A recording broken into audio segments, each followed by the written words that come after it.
Yo, yo, yo. It's Joe Stanley. Welcome to my dining room. Check out my toys. My pet monster. California raisins up there. I don't think you can see. So I've decided to make a series of videos detailing some of my main gigging guitars. Partly for an archive for myself. Maybe you all will enjoy it. I know I've gotten some questions over the years about things from a lot of dudes that are very interested dudes. Yeah, so we're going to start with the guitar that's been my main guitar for the last few years. I think like maybe even 4 or 5 years now. This one. This is Honey.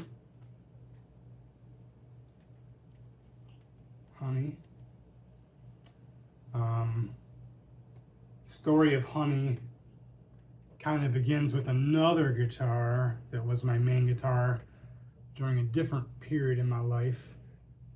But let's start with that first. So notice the pickups. These are mini humbuckers. Story of Honey starts with this one, which I used to call the Ass-O-Caster. Now it's called the Dog. It has my dog on it. That's Lucifer. So this guitar I got from Music Go Round in Troy when I worked there 6 or 7 years ago. I think I got it in 2017. It was a top-loaded guitar, rear-routed. So I'm sorry. It's a top-loaded guitar. Had a standard telly kind of control plate, but it had 2 mini humbuckers in it that are now part of this 3 humbucker Strat. I played this guitar with 2 mini humbuckers and a 3-way into that Vibrolux over there.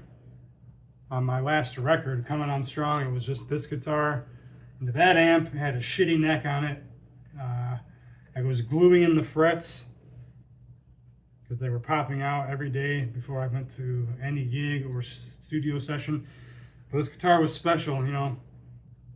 So after I kind of got sick of it being a piece of shit, I routed it out for full-size humbuckers. I've had many different types in there. This is actually a Squire neck now. It's a fine neck. It's just a regular Squire neck. You know, maybe medium jumbo frets. Pau Ferro fretboard or something like Laurel maybe. Lighter than rosewood, but still fine. These are Carl Brady Chalk humbuckers now. They're sweet. This is a D standard tuned guitar now.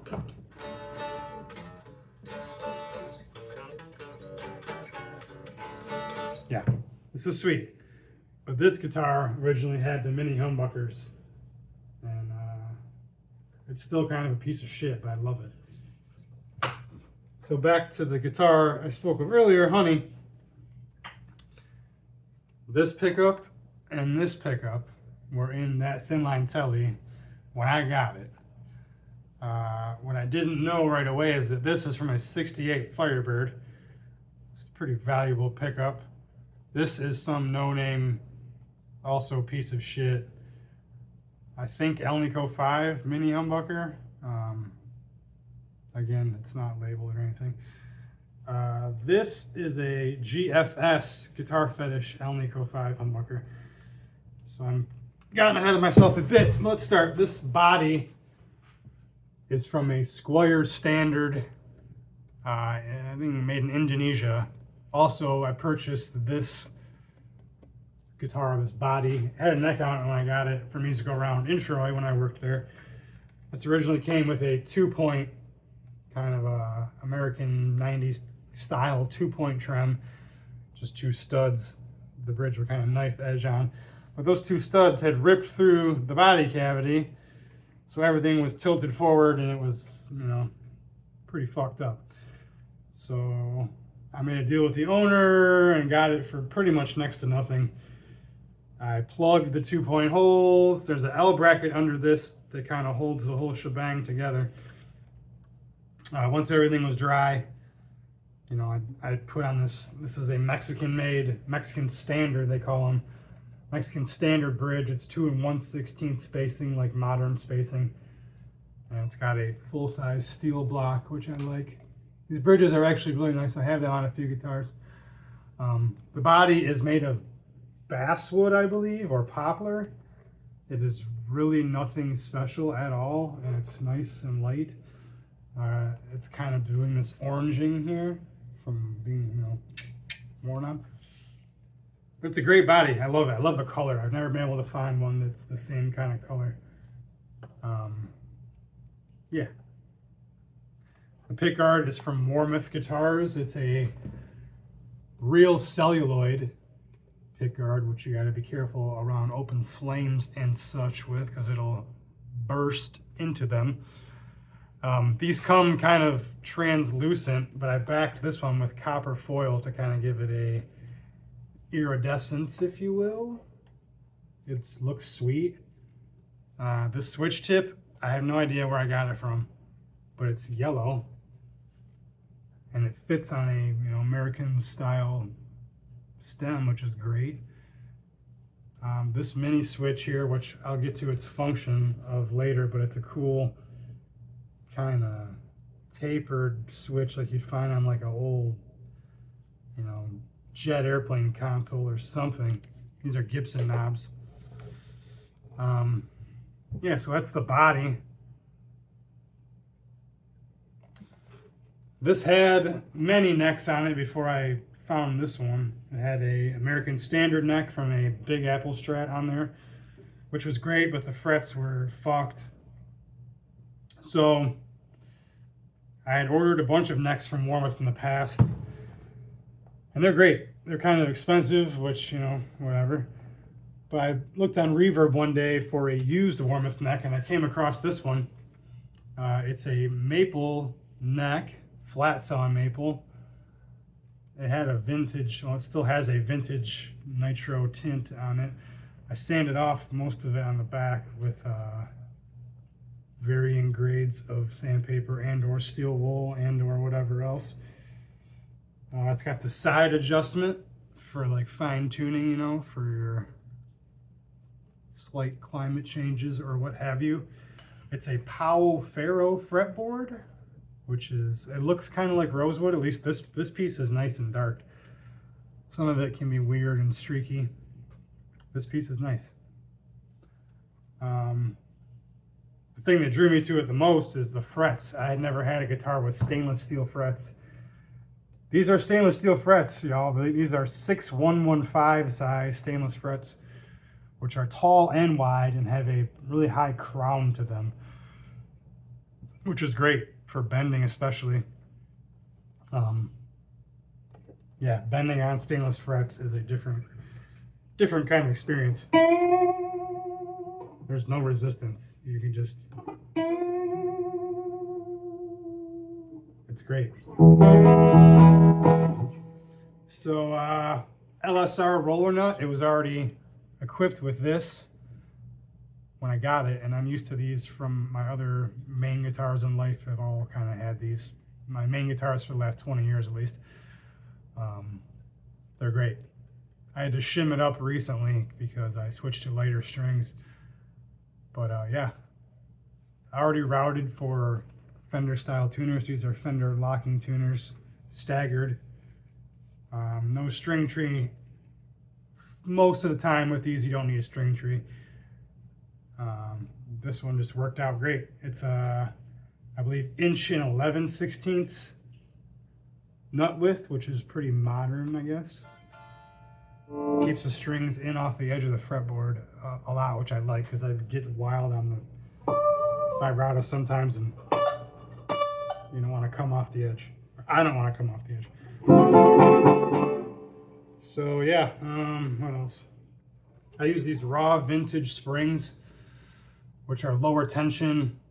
I'm sure there's a good amount of snake oil in them, but I started using them for my tremolo guitars because you can use all 5 and still use the bar, and it really responds well to that. So I've kind of just used these in all my guitars.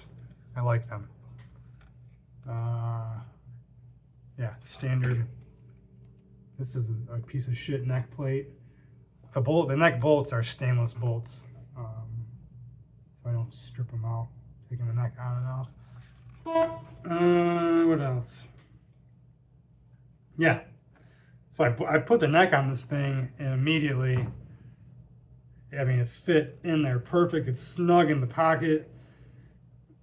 It worked right off the bat. It was definitely one of those meant to be situations.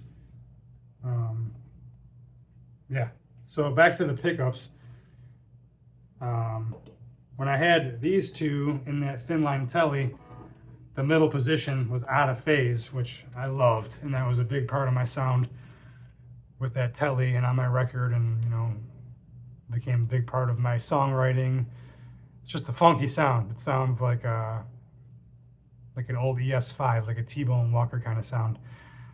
And like a lot of times you're out of phase, you're losing a lot of the low end. And with these pickups, it just worked out where you didn't.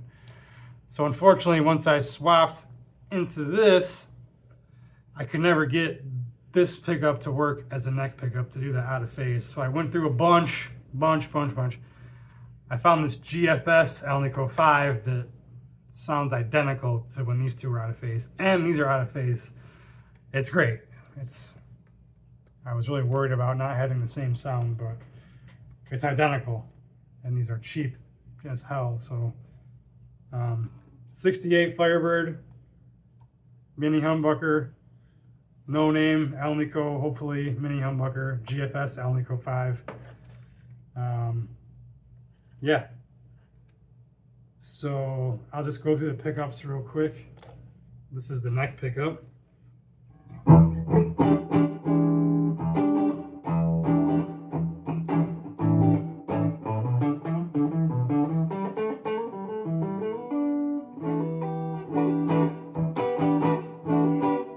Still very clear, like a single, but fat like a humbucker. If you want to, it gets pretty.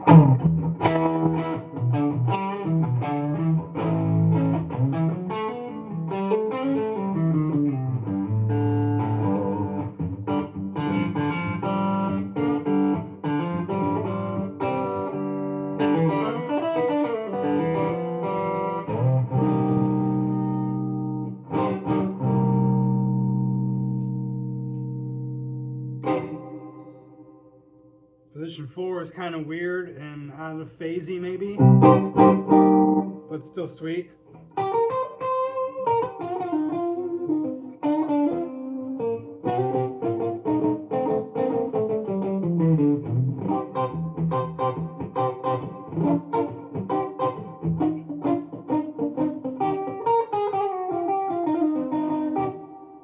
Middle pickup I really like. I've been using that a lot lately, just on its own. A lot of the blues stuff.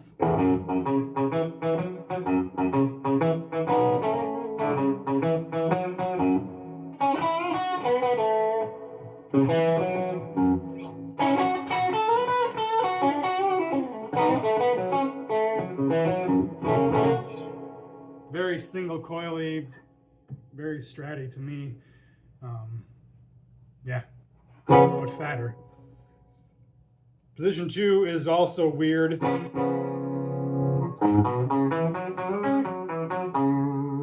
cool.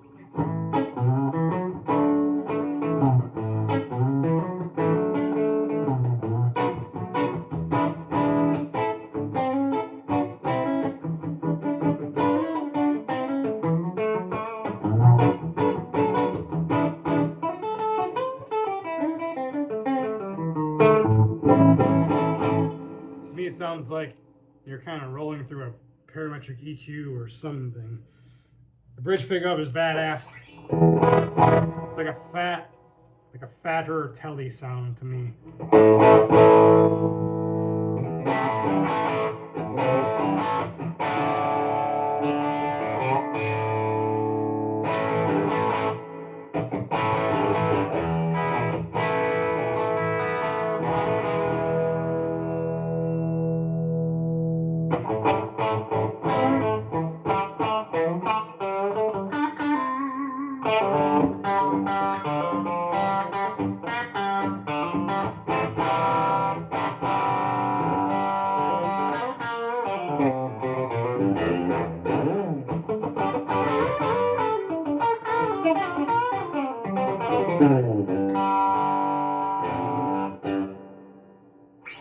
The magic.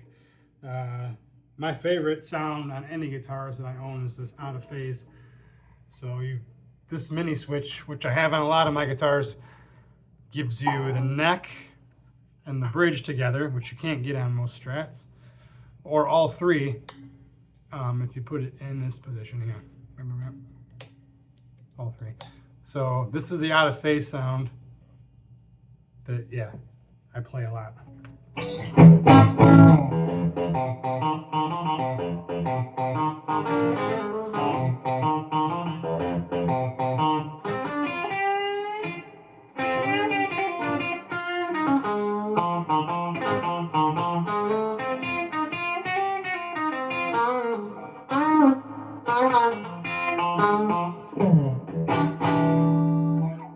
Yeah, I love it.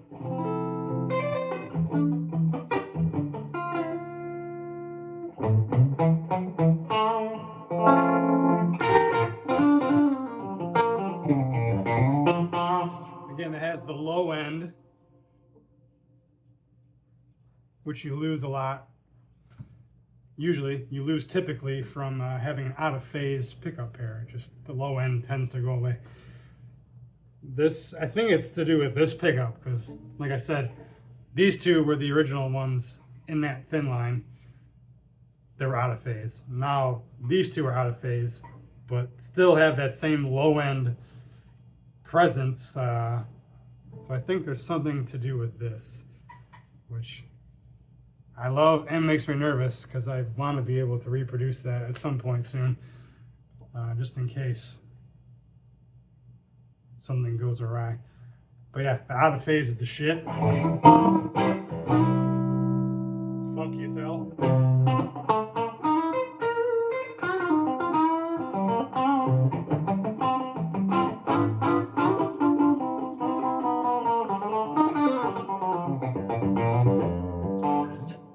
The all three position is also sweet.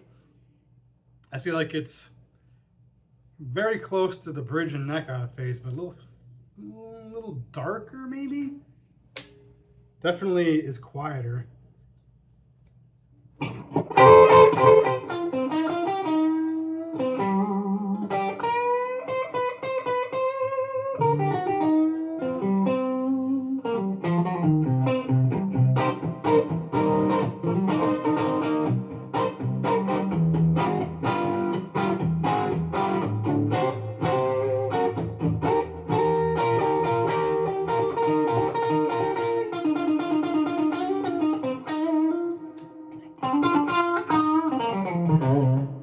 I don't know, that position is pretty sweet.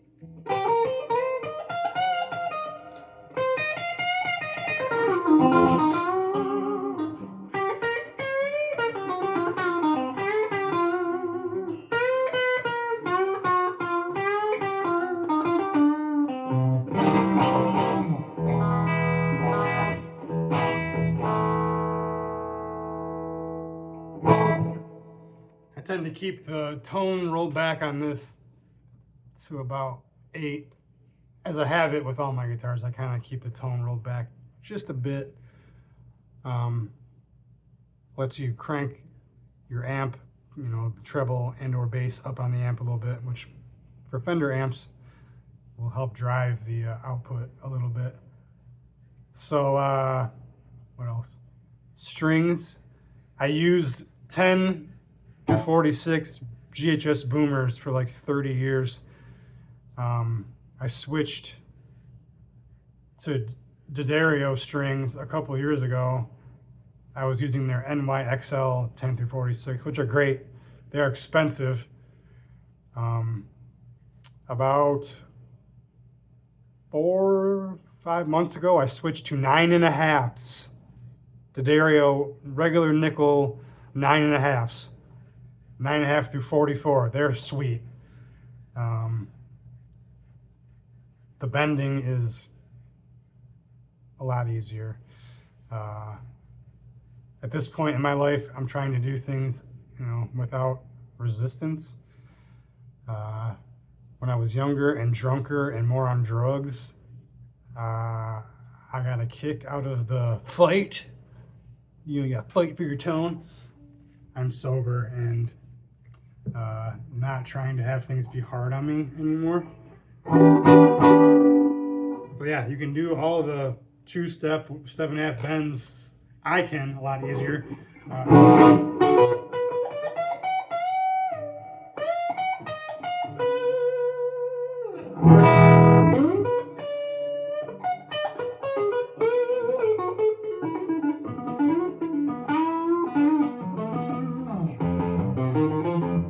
Also, the lower strings I feel are clearer. Just feels better to me at this point in my life. I still use 10s on my Epiphone Riviera, which is a shorter scale. I use 11s on my E flat guitars, and on my D standard guitars, I use 11 through 50s. But yeah, on all my regular Strat style guitars and tellies, I'm using 9.5 through 44s. The Dario, they're sweet. I've only broken one so far. Yeah, so this is Honey, y'all. My main guitar. Stay tuned for more of these videos, whether you like it or not. Peace!